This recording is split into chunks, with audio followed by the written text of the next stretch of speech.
Ikaw ang aking Diyos, ang kalakasan ko.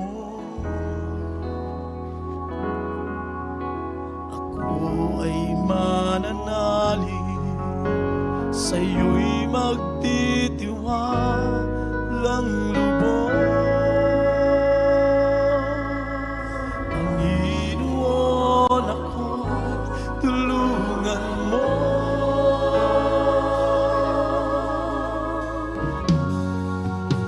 Ikaw ang aking Diyos, ang kalakasan ko. Ako ay mananalig, sa'yo'y magtitiwalang lubos.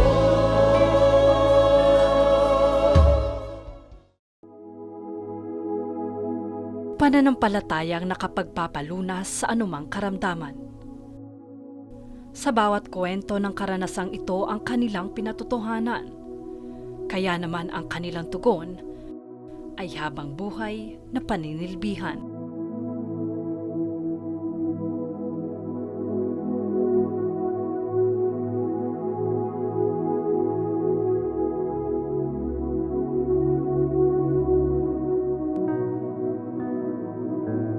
Ipapakita ng Malapir doon yung himala niya. And tunay nga po talaga na hindi pa ako binigo ng Malapir noon. Talagang pinagaling niya po ako sa karamdaman ko. Sa sobrang hirap ng sitwasyon ko dati. Tapos ngayon po, parang kung iisipin ko po dati, parang naranasan ko ba talaga yung dating ganong karamdaman? Hanggang ngayon, almost 36 years, kahabagan ng Malapir noon, wala nang ketong na bumalik sa aking katawan. Naasign ako sa ibang bansa, kandak ng gawain, kung saan-saan. Yun ang lagi kong sinasabi, na merong Diyos na nagpapagaling ng karamdaman. Parang pinisip sa kanya, mahal na Panginoon, na itulak ko. Tinulak ko siya, natumba yung motor, kasama siya. Tapos sabay taas ako ng kamay, nanalangin ako sa mahal na Panginoon. Sabi ko, mahal na Panginoon, kung kukunin mo yung buhay ko, sa'yo to. Pero kung hindi mo ito kukunin, is maglilingkod pa ako sa'yo. Gawin mo itong patotoo para sa lahat. Tapos ang nangyari nun, pagtayo ng carnapper, pinukpok niya sa akin yung baril. Nagpapasalamat ako sa mahal na Panginoon kasi nun is naka-helmet pa ako that time. So wala akong natamong injury nung sa helmet. Kung ano man ang iyong dinadalang karamdaman, problema, suliranin, sa pamamagitan ng panalangin at pagsampalataya mo sa ating pinakamamahal na Hesus, at kung ikaw ay magpapabautismo sa kanyang pangalan, gagaling ka. Yun po ang aking narinig. So, bilang baguhan po, pumunta po ako sa harap at tinanggap ko po ang ating pinakamamahal na Hesus bilang aking sariling tagapagligtas.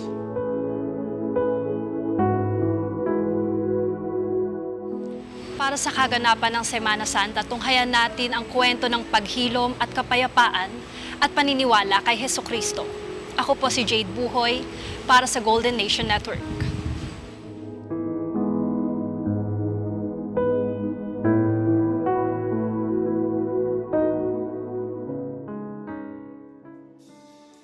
Noong 14 ng Pebrero, taong 1975, sa lugar ng Orduha Village, Novaliches, isinilang ang ministeryong magbabago ng libo-libong buhay. Ito ang Jesus Miracle Crusade International Ministry o JMCIM na bunga ng panawagan ng Diyos sa mag-asawang Evangelist Pastor Wild E. Almeda at Assistant Pastor Lina C. Almeda. Buong pusong itinatag ang ministeryo sa paniniwalang ang tunay na ebanghelyo ay may kapangyarihang magpagaling, magpatawad, at muling bumuo ng buhay na nawalan na ng pag-asa. Tigaya sa aking natunghayan ngayon, sa umpisa'y isang maliit na pagtitipon lamang ito. Pagtitipon ng mga nangungulila sa katotohanan ng salita ng Diyos. Tunay ngang malayo na ito sa kasalukuyan, kung saan halos milyon-milyon na ang mga miyembrong lumalakad sa pananampalataya. Mula Pilipinas hanggang sa iba't ibang panig ng mundo. Sa loob ng halos 5 dekada, naging saksi ang bawat miyembro sa himalang pagpapatunay ng pagkilos ng Diyos sa kanilang pinagdadaanan. Ito ang kwento ng pananampalataya, ng himala at ng isang buhay na ministeryong patuloy na umaabot sa puso ng mga tao mula noon hanggang ngayon. Marahil ay tulad ko, lingid sa ating mga karanasan ang kanilang pagbabagong natamo. Ngunit para sa kanila, ito'y mula sa haplos ng himala.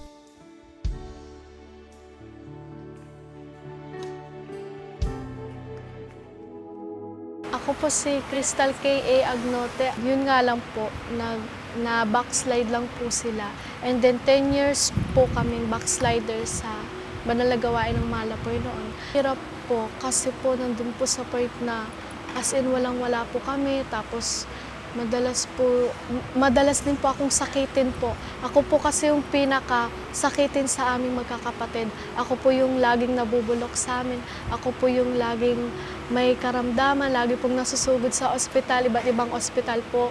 Bago pa man magbalik loob si Crystal at kanyang pamilya, tila hindi sila nilubayan ng mga suliranin. Nung nag-start na po na nagkaroon po ako ng sugat na talagang nabulok po yung buong katawan ko po. Yun po yung may nagsimula lang po na may tumubo pong parang tagyawat sa aking leeg. Tapos kumalat na po yun kasi sobrang kati po. Tapos hanggang sa kumalat po simula po tenga, leeg, braso, likod, hanggang paa po. Tapos yun po na talagang hirap na po ako gumalaw. Tapos yung beloved parents ko po na mamroblema na po sa akin. Kasi kahit anong binibili po nilang gamot, hindi po nawawala yung sakit ko po. May times po na iniisip ko baka dito na lang din po ako mamatay kasi po sumusuko na po yung beloved parents ko po noon eh. Kasi every time na iniisip nila pambili ng gamot, wala na rin po. Umaano po ako noon kasi alam ko pong baka dito na lang din po ako mamatay sa karamdaman ko kasi wala na rin naman pong hindi rin naman po ako gumagaling. Tapos lumalala lang po yung sitwasyon ko. So, sabi ko, kung dito ako mamamatay, dito na lang po. Bagamat lumala na ang problemang dinaranas ni Crystal at ng kanyang pamilya, di nila sukat akalaing ito na ang pagbabagong kanilang inaasam. Alam ko naman na sila mama since dati rin po sila dito. Kumbaga yung faith ko po na in Jesus' name na makakadalo rin po kami, ipapakita ng Malapoy doon yung himala niya. And tunay nga po talaga na hindi po ako binigo ng Malapoy noon. Talagang pinagaling niya po ako sa karamdaman ko. Sa sobrang hirap ng sitwasyon ko dati. Tapos ngayon po, parang kung iisipin ko po dati, parang naranasan ko ba talaga yung dating ganong karamdaman? Kasi kumakit ako sa sarili. Parang wala pong bakas ng kahit anong sugat po. Tulad ni Crystal, matagal nang natatamasa ng mga nananampalataya sa Diyos ang lunas sa bawat karamdaman. I am Brother Louis Angeles. Yung ako'y na-diagnose, wala pa akong sugat noon. Pero dahil because of 2 years waiting for cure, with 5 kinds of medicine, lumala yung aking karamdaman. Hanggang sa umitim ako. Kasi first time sa buhay ko, hindi kasi ako pala sakitin. First time ko sa buhay kong mag-take ng medicine. Itong braso ko na to, puno yan ng sugat ng ketong. Pero nagtaka ako na ako ipag-pray, naka-jacket ako, iba yung naramdaman ko, kaya hinubad ko yung jacket ko. Pagbukas ko ng jacket ko, wala na yung karamdamang ketong ko. Sa aking pakikinig, di lamang ang karamdamang pisikal ang hinilom ng himala. Nariyan na rin ang kapayapaan sa pangkaisipan na aspeto. Way back 1985 po yun. Meron po akong karamdaman na hindi po ako makatulog. Ito po'y dinanas ko ng mga 2 years na. Bago siya mag-1985, nag-start po ng 1983, nararamdaman ko na siya. Dahil sa lumalalang kalagayan ni Ferdinand, inudyok siyang magpatingin sa mga doktor. Ngunit walang lunas na makapagpapagaling rito. Bali, patingin sa doktor, hindi naman niya masabi sa akin ng pinagmulan ng aking karamdaman. Sa kawalan niya ng pag-asa sa lunas na mula sa medisina, tumungo na rin siya sa mga albularyo. So ang ginawa ko, ginamot po ako. Bulong-bulong. Hindi ko maintindihan ang kanya sinasabi sa aking tenga. At nanalangin din siya. Hindi po ako nagkamit ng kagalingan sa pamamaraang yan, sa mga albularyo. Pag-amin niya sa panahong iyon, kinailangan na niya ang bawal na gamot at serbesa hanggang sa nagdulot ito ng mga bulong na gaya ng Sabi ko, bakit ganito ang buhay ko? Naging miserable ang buhay ko. Ngayon po, merong isang tinig na nagsalita sa aking likod. Ang sabi ng tinig, bakit hindi ka magpakamatay? Bagamat sa kanilang panahon ay kinokonsidera itong isang hindi kapanipaniwalang karanasan kung saan ang isang individual ay dumaranas ng kawalang pag-asang nagre-resulta sa pagpapatiwakal, dinanas pa rin ito ni Ferdinand. Ngunit sa kabila ng lahat ng ito, ay natagpuan na rin niya ang lunas mula sa isang paanyaya. Na ang sabi niya, kung sino po sa inyo yung mga baguhan sa mga oras na ito ay lumapit sa harap at tanggapin niyo ang ating pinakamamahal na Panginoong Kristo bilang inyong sariling tagapagligtas, ang sabi ng aming kagalang-galang na pastor, na kung anuman ang iyong dinadalang karamdaman, problema, suliranin, sa pamamagitan ng panalangin at pagsampalataya mo sa ating pinakamamahal na Panginoong Hesus, at kung ikaw ay magpapabautismo sa kanyang pangalan, gagaling ka. Bahagi pa niya, Mag-aapat na taon na po, 40 taon sa mahal na Panginoon. 40 years na nakilala ko ang ating pinakamamahal na Panginoon. matapos ang ilang mga panayam, dito ko napagtantong hindi lang pala lunas ang himalang dala ng paniniwala kay Hesukristo, kundi ang pisikal rin na kaligtasan. Bakas ito sa buhay ni Jonathan, na dating isang guro, makalipas ang 9 na taon, kung saan kinaharap niya ang kanyang di malilimutang karanasan na magpapatatag sa kanyang paniniwala. Mayo ng taong 2016, sa isang kalsada sa Valenzuela, nakaengkwentro si Jonathan ng isang carnapper. Nahagip ng mata ko sa may bandang right side, merong isang lalaki doon na naglalakad. May dalang helmet. Sorry, hindi siya totally dala. Suot pala. Tapos may dalang bote na may gasolina. Sabi ko, asan kaya yung motor na ito? Yun lang iniisip ko nun. Tapos, mamaya-maya, nung lumagpas na wala na siya sa aking vision dito sa may right side, nagulat ako, umangkas siya. Biglang may itinusok na may matigas na bagay dito sa may tagiliran ko sa may bandang left side. Nung nakalogpas kami ng araw ng SM Valenzuela, nag-declare na siya ng iset aside ko daw yung motor. Tapos nun, ginilid ko siya. Tapos, yun pala, yung nakatutok sa katagiliran ko is barel. Nakatutok sa akin yung barel nung pinababa niya ako. Nung time na papaandarin niya na yung motor, binaba niya yung mismong kamay niya dalawa. So, parang pinisip sa akin ng mahal na Panginoon na itulak ko. Tinulak ko siya. Natumba yung motor, kasama siya. Tapos, sabay taas ako ng kamay, nanalangin ako sa mahal na Panginoon. Sabi ko, mahal na Panginoon, kung kukunin mo yung buhay ko, sa'yo to. Pero kung hindi mo ito kukunin, is maglilingkod pa ako sa'yo. Gawin mo itong patotoo para sa lahat. Matapos niyang magdasal, himala. Kahit ang mga pulis na nag-imbestiga sa engkwentro ay nagulat din. Maging sa aking wari, bihira at halos imposible itong mangyari. May narinig akong shots that time. Pero parang nag-sinkin sa akin. Tapos pagmulat ko ng mata, tumingin ako sa katawan ko, wala akong totaling tama kahit isa. Hindi pumutok yung barrel, is tinulungan na nila ako that time. Natumba yung carnapper na yon, tapos ginulungan yung kamay niya, tapos paghugot ng barrel sa kanya, naputol yung daliri niya. Ako wala na akong masambit noon, luhod na lang ako sa may gilid, tapos nananalangin na nagpapasalamat ako sa mahal na Panginoon dahil sa binigay niya sa aking second life that time. Nung pinakita sa akin yung barrel, napaluwa ako sa kagalakan.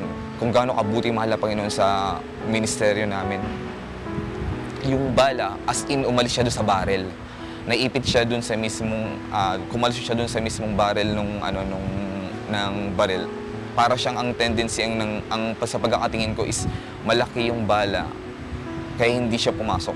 Pero kasi sabi nung pulis sa amin nun, "Sir, 1 in a million tong scenario na to, itong case na to. Kung lumusot to, may kalalagyan ka." Sabi ko sa pulis, buhay ang Diyos na pinaglilingkuran namin. Marahil ay naiiba ang kanilang paraan ng pamumuhay.